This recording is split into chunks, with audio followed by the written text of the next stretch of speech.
بسم اللہ الرحمن الرحیم۔ اسلام میں وہ طاقت ہے جو آپ کو زمین سے اٹھا کر آسمان تک پہنچا سکتا ہے۔ بس ایک بار آپ دین سے محبت کر لو، پھر دنیا کے بڑے سے بڑے ظلم و ستم اس محبت کو کم نہیں کر سکتے۔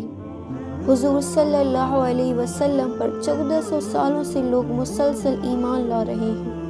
حضرت بلال رضی اللہ تعالیٰ عنہ کو ایمان لانے پر جو شدت کی تکلیفیں پہنچائی گئیں وہ ہر سننے والے کی آنکھیں نم کر دیتی ہیں۔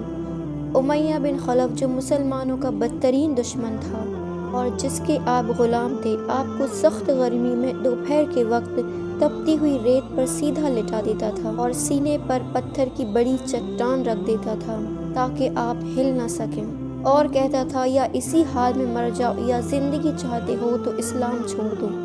مگر حضرت بلال نشہ اسلام میں ایسے سرمست تھے کہ ان کے مصائب و عالم کی بالکل پرواہ نہ فرماتے۔ ظالم آپ کو رات کے وقت زنجیروں میں باندھ دیتے اور کوڑے مارتے اور اگلے دن ان زخموں کو گرم زمین پر ڈال کر اور زخمی کرتے تاکہ آپ بے قرار ہو کر اسلام سے پھر جائیں یا تڑپ تڑپ کر مر جائیں۔ مگر اللہ رے استقلال بلال، آپ عشق حق میں ایسے سرشار تھے کہ احد احد کے نعرے لگاتے۔ ایک دن حضرت صدیق اکبر رضی اللہ تعالیٰ عنہ نے آپ کو اس حال میں دیکھا اور آپ کو خرید کر آزاد کر دیا، اور آپ کو عشق استقلال کا یہ صلہ ملا۔ آپ بارگاہ نبوی کے مؤذن بنے اور ہمیشہ اذان کی خدمت آپ کے سپرد ہوئی۔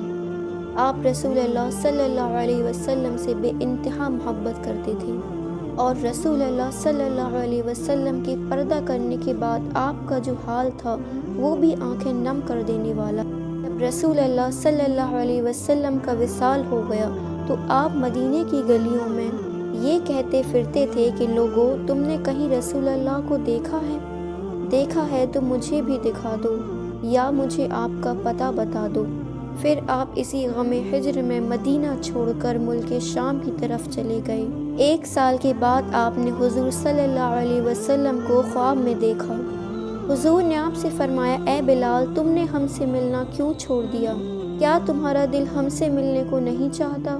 حضرت بلال یہ خواب دیکھ کر لبیک یا رسول اللہ، میں حاضر ہوں، اور اسی وقت رات ہی کو اونٹنی پر سوار ہو کر مدینہ کی طرف چل پڑے اور رات دن برابر چل کر مدینہ منورہ میں داخل ہوئے اور سب سے پہلے مسجد نبوی میں پہنچے اور حضور کو ڈھونڈا مگر حضور کو نہ دیکھا۔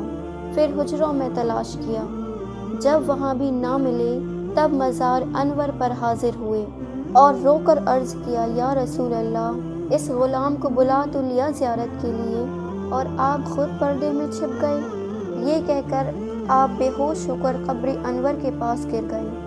بہت دیر میں جب آپ کو ہوش آیا تب لوگ قبر انور سے اٹھا کر آپ کو باہر لائے۔ اس عرصہ میں بلال کے آنے کا سارے مدینے میں ہلہ ہو گیا۔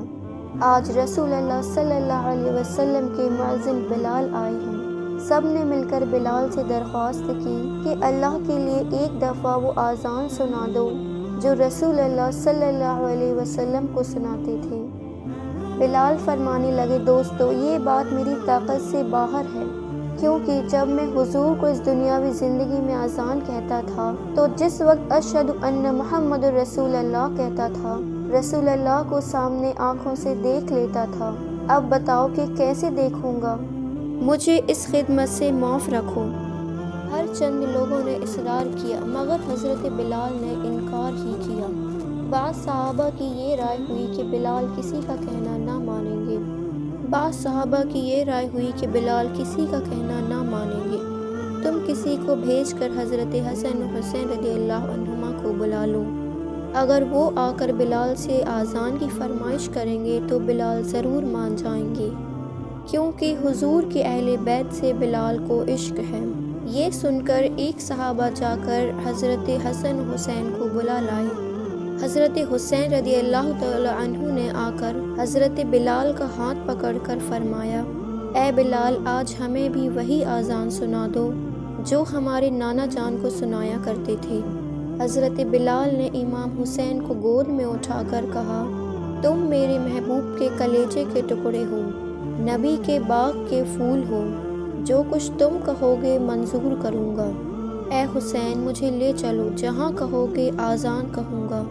حضرت حسین نے حضرت بلال کا ہاتھ پکڑ کر آپ کو مسجد کی چھت پر کھڑا کر دیا۔ حضرت بلال نے آذان کہنا شروع کی، اللہ اکبر۔ مدینہ منورہ میں یہ وقت عجب غم اور صدمے کا وقت تھا۔ حضور صلی اللہ علیہ وسلم کو وصال فرمائے ایک زمانہ ہوا تھا۔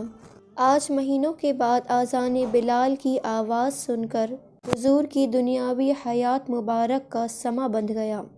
بلال کی آواز سن کر مدینہ منورہ کے بازار گلی کوچوں سے لوگ آ کر مسجد میں جمع ہوئے۔ ہر ایک شخص گھر سے نکل آیا۔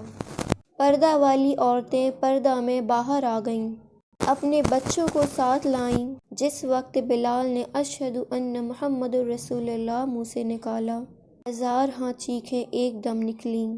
اس وقت رونے کا کوئی ٹھکانہ نہ تھا۔ عورتیں روتی ہیں، ننھے ننھے بچے اپنی ماؤں سے پوچھتے تھے، بلال مؤذن رسول اللہ صلی اللہ علیہ وسلم تو آ گئے، مگر رسول اللہ صلی اللہ علیہ وسلم کب تشریف لائیں گے؟